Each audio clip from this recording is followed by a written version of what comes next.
खुलुमबाय prime 24 headlines नायगिरि बिथांमोननिसिम आंनि गोसो गोरबोनि खुलुमनाय आरो सिबिनायखौ जासिग्रोनाय जाबाय। दायो आं दंफैयो धेमाजि जिल्लानि सिङाव थानाय मिडिल जुलाइ आन्सलिकनि रामधन दिगारि जिपि बे ओनसोलनिनो गोबां बर' गामिफ्रा जेरै बदलपुर, फाख्रिगुरि, मैदपुर बायदि बायदि गामिया नैबे नुनाय लालि दैमानि खुरखानायाव बे गामिफ्रा गोबां सिलिंखार जाबाय। बे सिलिंखार जानाय जायगायाव जों दंफैयो दायो आंजों लोगोआव दंफैयो केमेरामेन सुबिराम बसुमतारी। दा बे सुबिराम बसुमतारी बिथांखौ आङो बे ओनसोलनि गासैबो खुरखाजानाय सुबुंफोरनि जाथायफोरनि सायाव जोङो केमेराजों दिन्थिफुंनो लागोन। बे ओनसोलनि रायजो राजाफ्रा गोबां दुखुनि गेजेरजों बे ओनसोलाव गोबाव समनिफ्रायनो रायजो राजाफ्रा रायजो जाबोबाय थादोंमोन। दिनै बे ओनसोलाव बे दैयानो सबसे गिदिरसिन आरो सबसे दुखुनांथाव जाथायखौ बे दैयानो जोंनि बर' रायजो राजाफोरनि गेजेराव बे दुखु होबाय दङ। दिनै बे ओनसोलनि रायजो राजाफ्रा जेरै सिंस्रि बायना थानाय बायदि बे दैया बिथांमोननि गासैबो रायजो जानाय संसार जानायाव बिथांमोनखौ उसुबिदा होबोबाय दङ। बेनिखायनो बिथांमोननि ओनसोलनि साफ्रोमबो रायजो राजाफोरनिफ्राय जों मिथिनानै लागोन जे बिथांमोना बे ओनसोलाव दासिम गोलाव सम माबायदि रायजो जाबोबाय थादोंमोन। बेखौ जोङो जोंनि बिजोंनि गेजेरजों बिथांमोननि सुखु दुखु बिथांमोननि सोलिनाय फारफ्रोमबो बिथिंनि दा सात जारला जानानै थानाय दानि नुथाया गोबां दुखु गोनां नुथाय। जिहेतु बिथांमोननि ओनसोलनि गासैबो गामिनि रायजो राजाफ्रा दुखु फोरमायदों जे दायो बे दैया खुरनानै गरा खुरखांनायनि उनाव देग्लायनि दैज्लाङाव गोबां न'खरखौ आरो गोबां माइ गायग्रा आबाद थिलिफोरखौ बिथांमोननि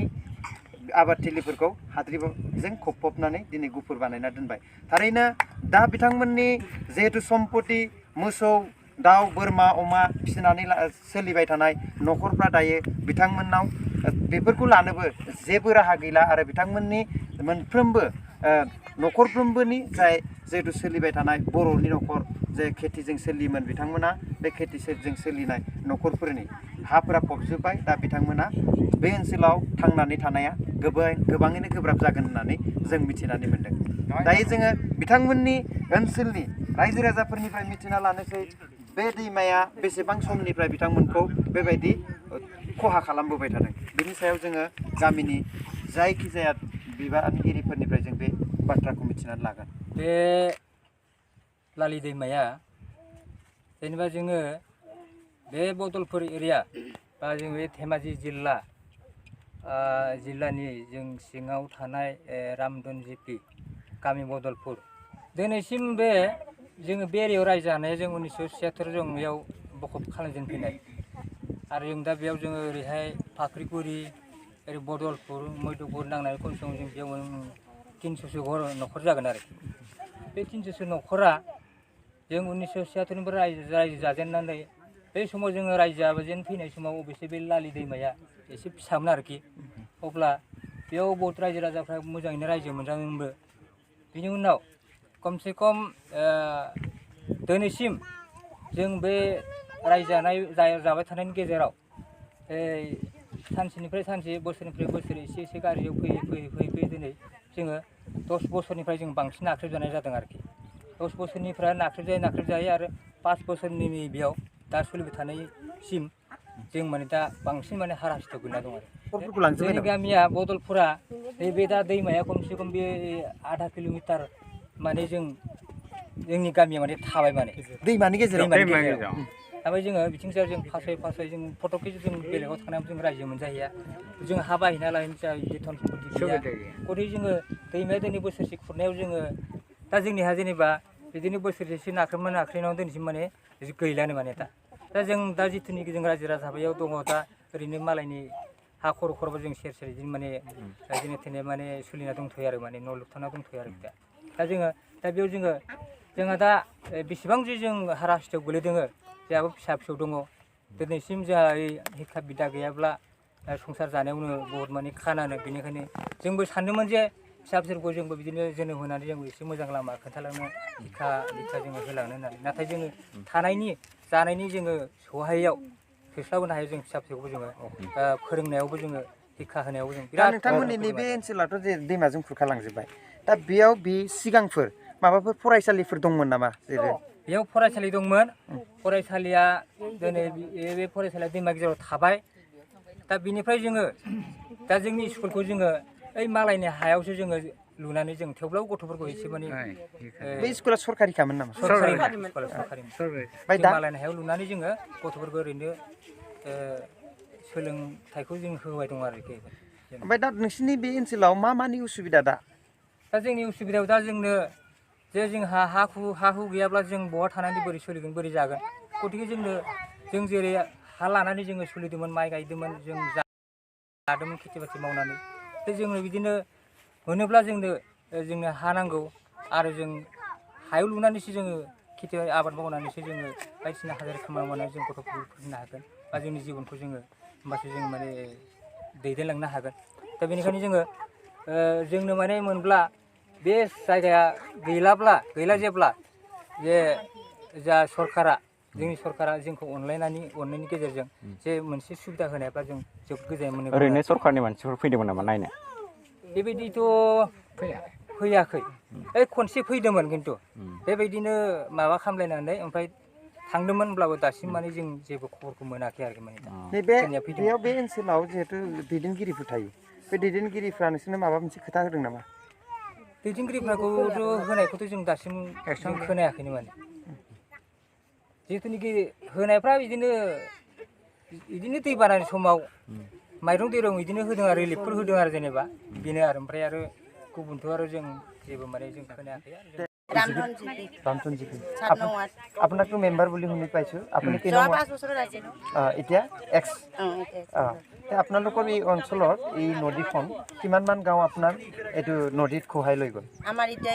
কিবা এইটো ৰামধন জিপিৰ আমাৰ ৱাৰ্ডতো এতিয়া পাকৰিগুৰি মৈদপুৰ বদলপুৰ গোটেই খন্দি লৈ গ'ল আৰু কি অসুবিধা হৈছে আপোনালোকে এতিয়া অসুবিধা মানে এতিয়া আমাৰ আহিব ৰাস্তা নাই আকৌ ল'ৰা ছোৱালী পঢ়াব নোৱাৰে কেতিয়াবা বানপানীত অসুবিধা হৈছে যাবৰ কাৰণে এঘৰত কিমানমান মাটি আছিলে এনে কিছুমানৰ 20 বিঘা 30 বিঘা এনেকৈ আছিলে আৰু কিমানমান ঘৰ এনেকৈ নদীৰ মাজত থাকিলে এতিয়া গোটেই গ'ল আৰু বদলপুৰ মধ্যপুৰ পাকৰিগুৰি গোটেই গ'লে বালি পৰি গ'ল এতিয়া খেতি বাতি একো নহয় আৰু এতিয়াতো আমিও দেখিছোঁ যেতিয়া আপোনালোকে কেনেকৈ চলিছে এইটো বালিৰ মাজত আপোনালোকে ঘৰ বনাই আছে যে এতিয়া চলিব লাগিব চৰকাৰেও একো সুবিধা নিদিয়ে যেতিয়া থাকিবই লাগিব আৰু এইবছৰ আপোনালোকে ৰেচন কিমানমান পালে ৰেচন ইমান পোৱা নাই এঘৰত 8 কিলো 7 কিলো এনেকৈ পাইছোঁ আৰু কিমানো খাব পাৰিব এইটো চাউলটো তেতিয়া আপোনালোকে এতিয়া গৰু ছাগলী মহ কেনেকুৱা থৈছে এতিয়াতো চব বালি আছে ইয়াতে এতিয়া বালি আছে কি কৰিব এনেকৈ ৰখাইছোঁ আৰু যেন তেনেকৈ কিছুমান মৰিলে কিছুমানত এটা দুটা আছে আৰু বেছিভাগে গৰু মৰিলে এতিয়া আৰু কিছুমান বালি কিবা নদী খান্দিবলৈ লৈ গ'ল আকৌ গোহালিত ধুই থাকোঁতে আপোনালোকে কিমান বছৰৰ আগৰ পৰা ইয়াৰ সংসাৰ খাই আছিলে আপোনালোকে মইতো বিয়া হোৱা ইয়াত কমেও 25 বছৰমান হ'ল তাৰ আগত মই ইমান খবৰ নাজানো আৰু ইয়াত 25 বছৰৰ আগত কিমান দূৰত আছিলে এইটো নদী আমাৰ ইয়াত নদীটো 2-3 কিলোমিটাৰ আগত আছিল আমাৰ ঘৰটো এই সময়ত আপোনালোকক নদীটো কিবা অসুবিধা কৰিছিল নেকি আগতে একো সুবিধা কৰা নাছিলে তেতিয়া এই আগৰ সময়তে এই নদীটো সৰু আছিলে বুলি ক'লে আপোনালোকে এতিয়া ইমান ডাঙৰ হ'ল কিবা একটা ব্যৱস্থা লৈছিলে নেকি চৰকাৰে একো ব্যৱস্থা লোৱা নাই লৈছিলে কিবা এইটো বাঁহৰ কাৰ্কো পানী দিছিলে কোনো থাকিব এইটো ইমান ডাঙৰ নালী নদীটো এইটোৰ কাৰণে একো সুবিধা নহ'ল আৰু সেইটোৰ কাৰণে অসুবিধা হৈ পেলাই গোটেই বালি পৰি গ'ল আৰু ইয়াত পাৰ্কো পানী দিয়া হৈছিলে আৰু এনে ইয়াত ডাঙৰ মানুহ কোনে আহে মানুহ আহিছিলে আজিলৈ কিমানবাৰ আহিছে কোনে ভুৱন বিগু এবাৰ আহিছিলে নেকি বগুৰি চাবুত আমাৰ গাঁৱত অহা নাই আৰু প্ৰধান বৰুৱা আহিছে নদী চাই যায় সিহঁতেনো ক'ত এতিয়া গাঁৱত নুঘূৰে নদীৰ পৰাহে যায় আপোনালোকৰ এতিয়াও মানে এতিয়া সমস্যা একো সমাধান কৰিবই নোৱাৰিলে এতিয়া আপোনালোকে কি ভাবে এতিয়াতো নদীটো চব উঠাই লৈ যাব আৰু এতিয়া আমাক ক'ৰবাত চৰকাৰে কিবা এটা ব্যৱস্থা কৰি দিলে ভাল পালো হয় আৰু ল'ৰা ছোৱালীৰ সুবিধা হ'ল হয় তেতিয়া ইমান বছৰ দিন আপোনালোকে স্কুলত পঢ়াইছিলে নেকি ল'ৰা ছোৱালী স্কুলত পঢ়াইছিলোঁ ইয়াতে চৰকাৰী স্কুল আছিলে আকৌ নদী খান্দি লৈ গ'ল এতিয়া RBCৰ এটা ঘৰ আছে সৰুকৈ তাতে ল'ৰা ছোৱালীবিলাক পঢ়ি থাকে এতিয়া আকৌ বেলেগত যাব লগাবিলাক কিছুমান বেলেগৰ ঘৰত ৰখাইছে আলহী ঘৰত কিছুমান বৰ্ডিং পাৰাবিলাকে ৰখাইছে নৰাবিলাক ঘৰতে আছে এতিয়া আপুনি কি ক'ব যে আপোনালোকৰ সমস্যাটো বাঢ়ি আহিছে কিবা একটা চৰকাৰক জনাব নেকি আপোনালোকে জনাম বুলি ভাবিছোঁ চৰকাৰে যদি আমাক ক'ৰবাত সুবিধা দিয়ে মাটি অকণমান দিয়ে যদি তেতিয়া সুবিধা হ'ল বুলি ভাবিছোঁ ৰাইজৰ মানুহখিনিৰ তেতিয়া ল'ৰা ছোৱালীবিলাকৰ ভাল হ'ল হৈ পঢ়া শুনা অসুবিধা নহ'ল হৈ তেতিয়া আমাৰ বদলপুৰ পাকৰিগুৰি মধ্যপুৰ বহুত দুখ লাগিছে আৰু কিমান পানীত ভগি থাকিম এইটোৰ কাৰণে চৰকাৰে অকণমান সুবিধা যদি ভাল আছিলে আমাৰ আপোনালোকৰ বহুত অসুবিধা হয় নিশ্চয় নে অসুবিধা হৈছে আমাৰ এতিয়াতো মাটি বাৰী নদী লৈ গ'ল চব নদী লৈ গ'ল তেতিয়া আপোনালোকৰ ঘৰৰ পৰিবাৰ কিমান আছে আমাৰ ঘৰত 7 জন আছে এতিয়া কিমান মান মাটি আছিলে আপোনাৰ ঘৰত আমাৰতো 30 বিঘামান আছিলে এতিয়া 7-8 বিঘা মানে আছে আৰু গোটেই খান্দিলে আগতে পিছতে বহুত দূৰ পথাৰে গৈ পালো আৰু গোটেই বালি পৰিলে এতিয়াতো এইবছৰ বেছি হৈছে নেকি এই বছৰ বেছি হৈছে এই বাঁহত 4বাৰকে পানী হৈছে ধেমালি কষ্ট হৈছে নেকি এতিয়া বহুত কষ্ট হৈছে আমাৰ আপোনালোকে দেখি পাইছে কেনেকুৱা হৈছে আকৌ গোটেই দেখি পাব ৰাইজৰ মানুহখিনি ক'ত কেনেকুৱা সমস্যা হৈছে আকৌ ইয়াত গোটেই এতিয়া বালি বাৰী হৈছে আকৌ ইপিনেতো চাব গ'লে আকৌ বেছিয়ে হ'ল হয় আৰু বহুত সমস্যাটো ডাঙৰ হৈছে বহুত দুখ লাগিছে এইটোৰ কাৰণে চৰকাৰে আমাক কিবা এটা সুবিধা দিলে ভাল হৈছে সিদিনাখন চিমেণ্ট চাপৰিত মাটি খোলা বুলি গৈছিলে গোটেই খিদা মাৰপিট দেখি পাই পেলাই গোটেই মানুহ ঘূৰি আহিলে সেনেকাতো মাৰপিট খাব নোৱাৰি ইমান বালি বাৰী মানুহটো আপোনালোকেও গৈছিলে চিমেণ্ট চাপৰিত আমিও গৈছিলোঁ থাকিব নহ'লে যাবই লাগিব আমাৰ মালিকে গৈছিলে আকৌ গাঁৱৰ মানুহ বহুতেই গৈছিলে মাটি দিছে বুলি কোনে কৈছিলে আপোনালোকে মাটি দিছে বুলি খবৰ পাই গৈছিলে আৰু মাটি দিছে বুলি খবৰ পাই গৈছিলে চৰকাৰৰ পৰা দিছে বুলি কেইদিন থাকিলে তাতে আমাৰ 2 দিন থাকিলে তাৰ পৰা আহিলে আৰু এতিয়া কি ক'ব আপুনি যে তাত মাটি খুলিছে বুলি কৈছিলে আপুনি খেদা খাইছিলে নেকি আপোনালোকে